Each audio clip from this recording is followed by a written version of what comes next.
Guys,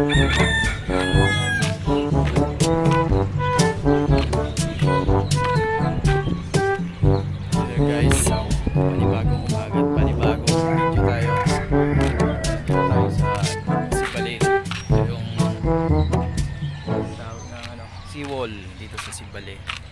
So, oras natin ngayon is 5:30 ng umaga. So, dito tayo. Ang ganda na yung seawall dito. Malapad. Yan. Ito yung seawall niya. So dito nag-exercise yung mga senior citizen sa seawall. At alam nyo ba guys, dito sa Sibali ay yung kalsada niya hindi pa masyadong develop. So, may konti makitid yung daan dito. Pero maganda talaga dito sa Sibali. Yun nga, shout out sa mga taga Sibali, kay Saj TV na hindi ko nakasama. Hindi ko na papicturan kasi di pa ako nakapicture sa kanya. So, yung idol nating taga Romblon na vlogger sa Sibali. So, shout out kay Saj TV, kay JR Sinorin. Yun. And yun nga, iniwan na ako ng bangka. Ito, nandun na yung pambot na sinakyan ko. Yan, ganito kaganda ang Sibali pag umaga guys. Alam nyo guys, dito yan sa gitna ng dagat na yan. Diyan dyan. Akala nyo mababaw lang dyan. Napakalalim dyan guys. Sige, meron daw barkong lumubog dyan na hindi pa nakukuha. So, titingnan nyo, mas malapit siya sa parang ano lang siya, oh, ayan. Mas malapit lang yung about area. So, dito seawall dito. Dito seawall dito at ayun ay kabilang kabilang area ng lupa dito, Sibali. So yung gitna na yun guys, napakalalim diyan. Madami daw isda talaga diyan dito. Madami talagang isda dito, Sibali. At dito, tawag dito, fresh yung mga isda at napakayaman sa laman dagat yung isla na to. Kaya pala napakaganda din ng isla na to. So yun nga, hindi ko ayan yung mga pambot dito. Ayan, pambot dyan dito Sibali. Ito ay STL na pambot from Romblon daw. Sa Calatrava galing siguro. Calatrava nga.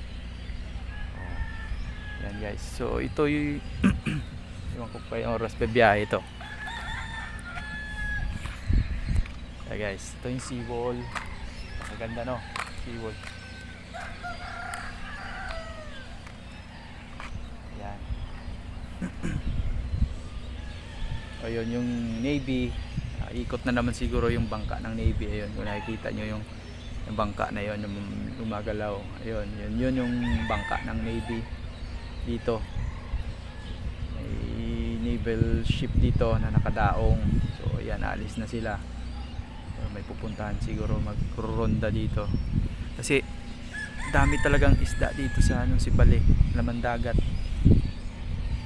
Kaya namimingwit ay dyan lang sa gitna. Ayan oh, kala mo nag lang dyan, nag standby pero daming dyan guys, daming isda.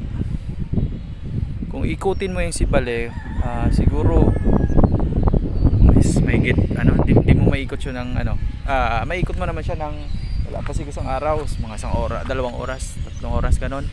Kaya mo siyang ikutin basta hindi ka na mag stop over dito. Yun nga, sa mga nanonood natin dyan na taga Romblon, shout out po sa inyong lahat. At ito po yung isla ng Sibali. So ito ay isla Concepcion Romblon, yung tinatawag nga kasama sa 3 islas ng Romblon. Yun nga, shout out sa mga taga Romblon.